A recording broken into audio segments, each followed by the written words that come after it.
Okay, so second example in division of radicals of different orders.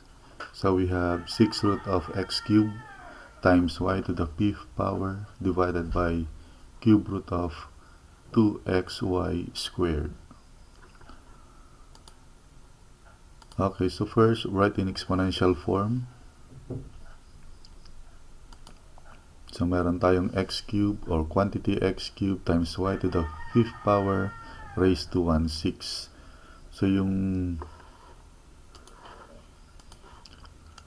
x cubed natin dito raised to itong x cubed times y to the 5th power, ang exponent niyan ay 1.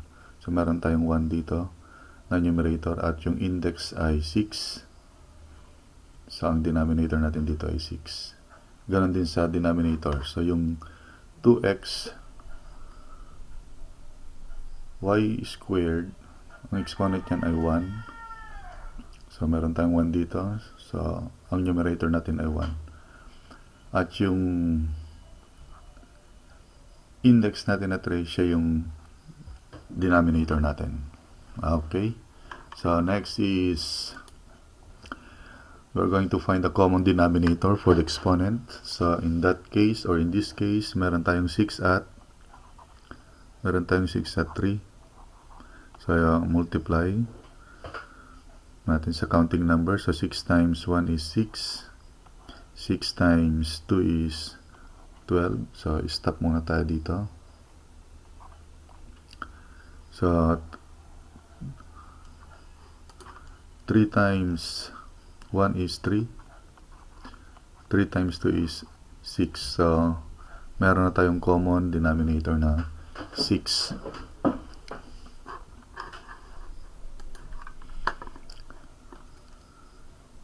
So, yung quantity x cubed times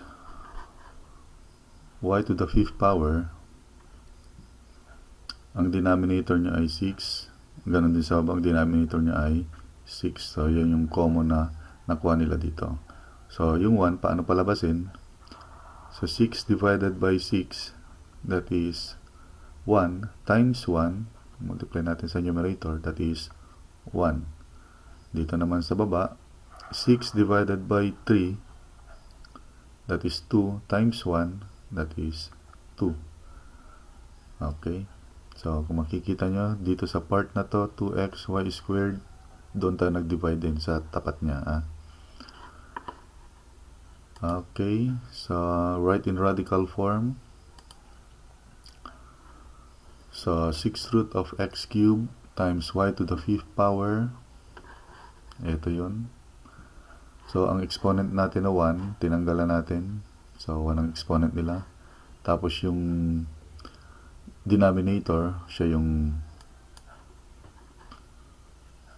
index natin dyan. Pero dito sa baba, since meron tayong 2 dito sa taas, i-distribute natin itong 2/6 na to dito sa mga base natin dito. So,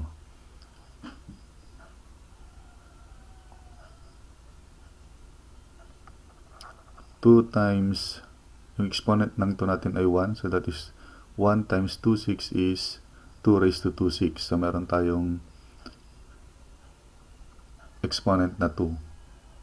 At yung index is 6. Doon sa x naman, ganun din. Ang exponent niyan ay 1. So, that is 1 times 2/6 is meron tayong exponent na 2. Tapos yung index niya ay 6. Yung y squared naman, since may 2 dito, 2 times 2, that is 4. That is 2 over 1, diba? So, 6 times 1, so yun yung index natin, 6. Okay. So, ang index natin ay 6. So, kailangan natin ng 6 sa lahat ng number dito at variable sa baba. So, dito, meron tayong 2 squared. Kailangan pa natin ng 4 na 2's. Dito naman, meron na tayong 2 x. So, kailangan pa natin ng 4 para maging 6. Dito naman sa y, meron tayong 4. Kailangan pa natin ng dalawang y. Okay. So, multiply numerator and denominator by 6 root of 2 raised to the 4th power times x to the 4th power times y squared. Okay. So, unahin natin yung numerator. So, 2 raised to the 4th power times 1 dito. So, meron tayong 2 raised to the 4th power. X cubed times x to the 4th power. So, para sila ng base. So, i-add lang natin yung exponent nila na 3 at 4. So, meron tayong 7. Ganon din sa y. So, 5 plus 2, 7. Okay, sa numerator at denominator naman. So, meron tayong parehas na base, 2 and 2. So, i-add na lang natin yung exponent. 2 plus 4 is 6. Ganon din sa x. 2 plus 4 is 6. And ganon din sa y. 4 plus 2 is 6. Okay.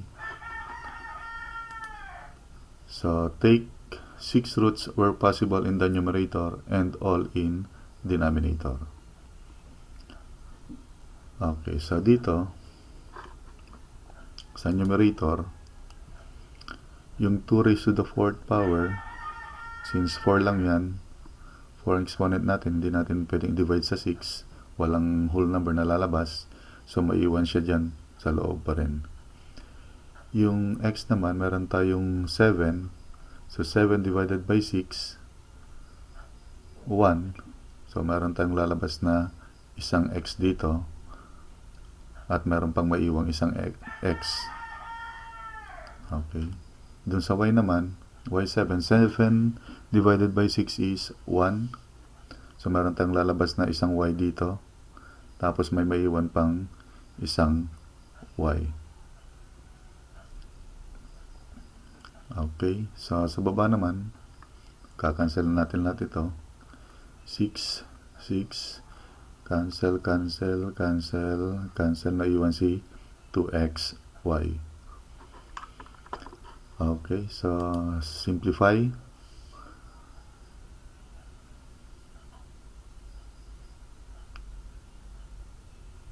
Two raised to the 4th power is 2 times 2, 4 times 2, 8 times 2, 16 times xy. So, yung xy natin dito at xy sa baba, i-divide natin yan. So, magiging 1 sila. So, kaya nawala na yung xy dito. Ang naiwan na lang ay 2. Okay, so this is our final answer.